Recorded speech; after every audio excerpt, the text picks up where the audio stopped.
Mamunyina akwaba bi essential de can be the munyina ase. Na send a dame can and then so ya another simple recipe but equally delish so aho. Enti menju bi bebre no ti akonya no. Ne to boase ne hwem na we die. Simple so be koyi. Ebusiafo we dey make us simple na simple. And then ye ba be pickled red cabbage so aho. Na de bia me ye me red cabbage na me the red onions kakra ka ho. Ema na ye de so aho. Ntini se wo mpe red onions na yifrim. Na mo de ka ho a. Ebe koyi. Nti de mo wa say ye white wine vinegar. Eto de bi nso am use red wine vinegar no. Eno nso koyi sa. Nti ohia half a cup. Na half a cup no e was all de nsuo nso half a cup ka ho nti me de nsuo half no ka ho na chese abedru 1 cup ne pepepe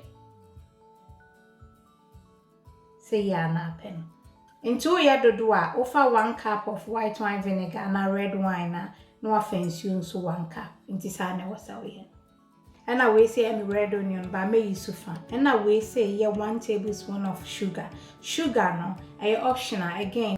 When they come one, Emma ninja doko na emo no, Emma to say sweet and tangy be kama intifaka crack and now we say half a teaspoon of salt and a red cabbage in tiji akunyano nienke kambo na we die okata we ni crab to me ye to aso ti me twa me jane ne fa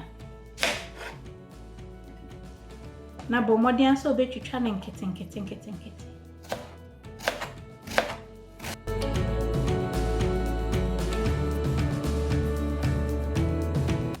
no we be mo nyina ase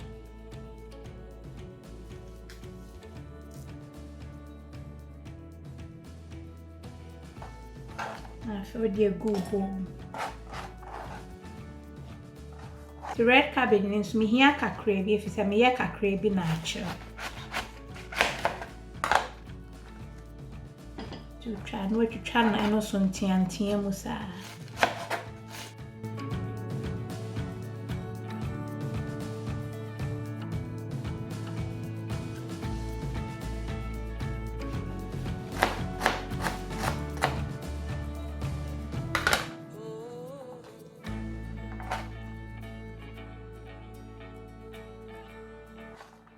and also the account.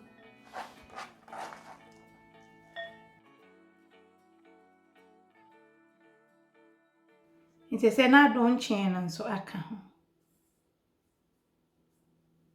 Nti dia me yan say red cabbage na ya na stain you nsaka kra so obetumi don sa e ba me share gloves say be ya me be massage no so ati ase na wabomodin aye ni say na nchini nyina akoko ni nchini ye ne say ema eyemre etwe nsuo na ewo mu ni mu bi so aho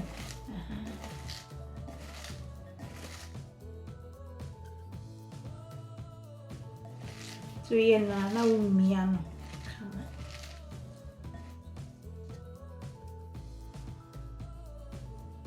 ntuaho me ya ni say nchini kwa kan no say eyemre eba so ahwa enye dindindin say bi tini ye ni say ya na afi wakata so na esi for about 10 to 15 minutes bi na afi yenye yensuo na ye di be ko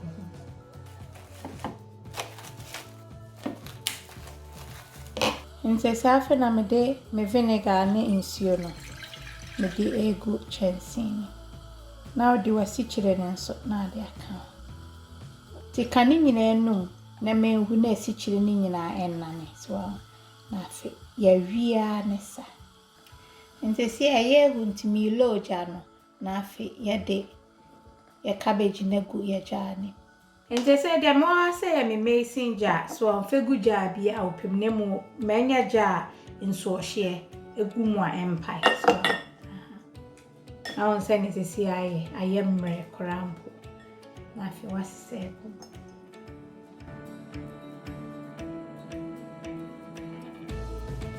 Intimincy and I do share so na wa hwe egu so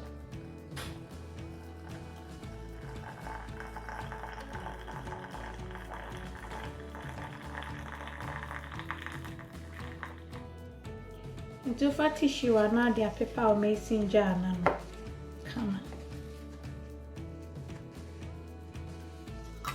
I feel the chile that to so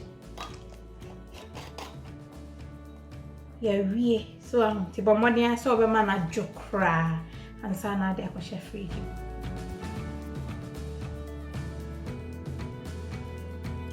ebusiafo hwesa ni aye na me si adwoa color no krampa afi na be more brighter so ho enti obetimi de di o salad and now say sandwiches enti nyame adoma hwe anim. I love you, God bless.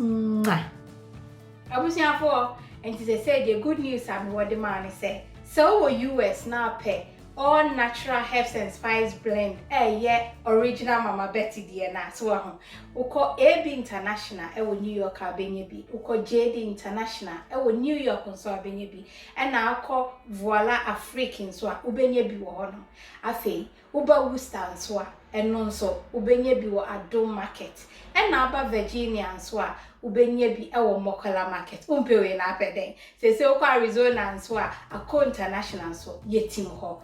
And now, finally, Minnesota so uko hono mo eno so Adom Market ubenyebi. Inti egusu awiaria kakra na nie wo muni say your spices no all natural.